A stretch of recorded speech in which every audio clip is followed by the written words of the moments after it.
Hello everyone, welcome to Science and Mathematics World. I'm Kaushlendra Khare, and in this video I'm going to present question number 12 and 13. I will give you a simple explanation of these questions. So let's begin.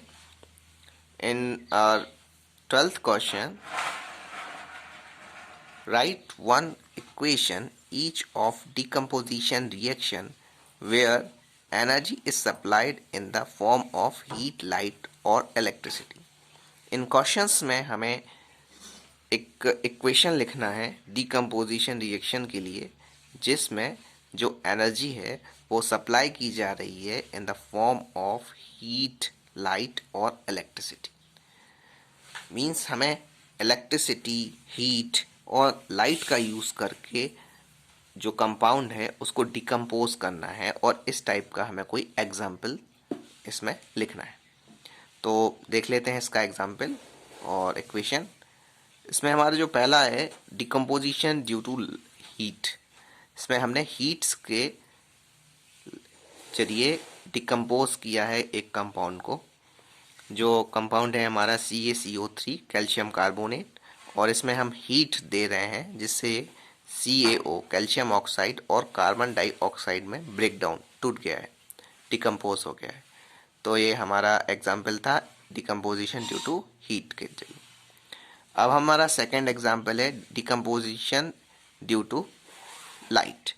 इसमें हमने light की जरिए decomposition किया हुआ है। हमने आपको पिछले क्वेश्चन में आपको ये बताया है कि जो AgCl है उसे ब्राउन बॉटल्स में रखा जाता है जिससे वो सनलाइट के साथ रिएक्शन ना करें, क्योंकि जब सनलाइट के साथ रिएक्शन करती है तो वो ब्रेक डाउन हो जाती है सिल्वर और क्लोरीन में, तो इसीलिए उन्हें ब्राउन बॉटल्स में रखना पड़ता है।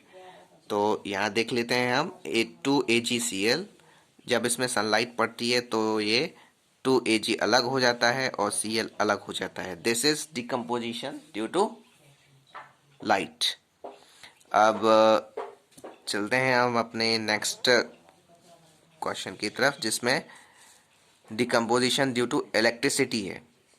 इसमें जब हम देखते हैं कि जब वाटर का हम इलेक्ट्रोलाइसिस करते हैं तब वाटर जो होता है वो हाइड्रोजन और ऑक्सीजन में टूट जाता है, और इसमें हम ये भी आपकी एक डिकम्पोजिशन रिएक्शन है जिसमें एक कंपाउंड टूट रहा है दो अपने एलिमेंट्स में, तो जिससे जो वाटर का डिकम्पोजिशन है वो आपका इलेक्ट्रिसिटी के थ्रू होता है, और ये आपका है डिकम्पोजिशन थ्रू इलेक्ट्रिसिटी। इसमें वाटर जो है वो हाइड्रोजन और ऑक्सीजन में टूट रहा है। तो ये था हमारा क्वेश्चन का सल्यूशन। अब चलते हैं हम क्वेश्चन नंबर 12 पे, क्वेश्चन नंबर 13 पे। क्वेश्चन नंबर 13 में लिखा हुआ है what is the difference between displacement and double displacement reaction, right equation for these reactions. इसमें हमें डिस्प्लेसमेंट और डबल डिस्प्लेसमेंट रिएक्शन के बीच में अंतर को बताना है। अब इसका जो एग्जाम्पल है क्लियर है और आंसर जो है वो हम आपको बता रहे हैं। इसमें आंसर में है कि इन displacement reaction more reactive element replace from less reactive element in a compound. किसी कंपाउंड में जो लेस रिएक्टिव एलिमेंट होता है वो डिस्प्लेस हो जाता है मोर रिएक्टिव एलिमेंट से।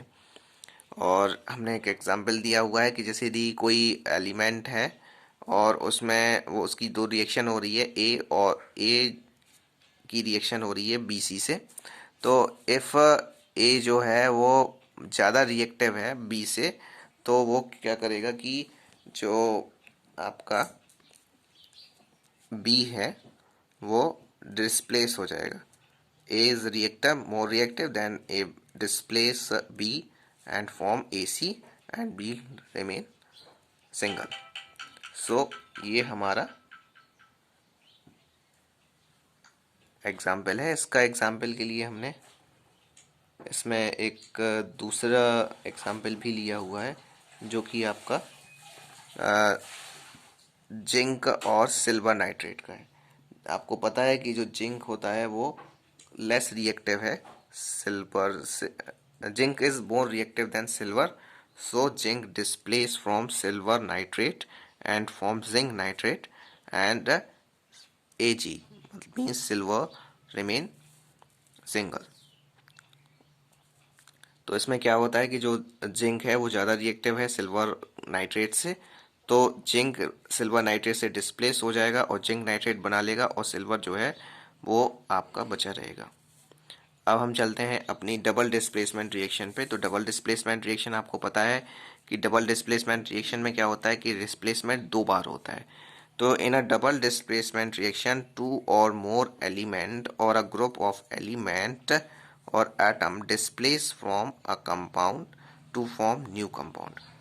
तो क्या होता है कि डबल डिस्प्लेसमेंट रिएक्शन में दो और या फिर दो से अधिक एलिमेंट या फिर ग्रुप ऑफ एलिमेंट और कोई एटम डिस्प्लेस हो जाता है पूरे कंपाउंड में से, ठीक है, और एक नया कंपाउंड बना लेता है। तो जैसे ये हम देख रहे हैं ए प्लस सी डी, एक रिएक्शन हो रही है, ए भी एक कंपाउंड है और एक सी डी एक कंपाउंड है, दोनों की रिएक्शन हो रही है। तो ए जो है वो सी से जुड़ जाएगा और डी बी जो है वो डी से जुड़ जाएगा। इसमें इस तरह से यदि होता है तो उसको हम बोलेंगे double displacement reaction. Means displacement तो हो रहा है लेकिन वो डबल दो बार हो रहा है, ठीक है, तो इसको हम डबल डिस्प्लेसमेंट रिएक्शन कहते हैं। इसका एग्जाम्पल हमने KBr लिया है, पोटेशियम ब्रोमाइड। पोटेशियम ब्रोमाइड की रिएक्शन हम करा रहे हैं बेरियम आयोडाइड से। इसका फॉर्मूला होता है BaI2, ये एक्कस फॉर्म में रहेगा, और इससे हमें बन रहा है जो आपका आयोडीन है, आयोडीन और जो पोटेशियम है, पोटेशियम और आयोडीन दोनों कंबाइन होके पोटेशियम आयोडाइड बना लेते हैं। और जो Ba है वो Br से ज्वाइन हो जाता है और जे Br2 मतलब बेरियम ब्रोमाइड बना लेता है। तो इसमें हम देख रहे हैं कि डिस्प्लेसमेंट तो हो रहा है लेकिन डिस्प्लेसमेंट डबल दो बार हो रहा है, इसीलिए हम इसको बोलेंगे डबल डिस्प्लेसमेंट रिएक्शन। और यही इसका वो है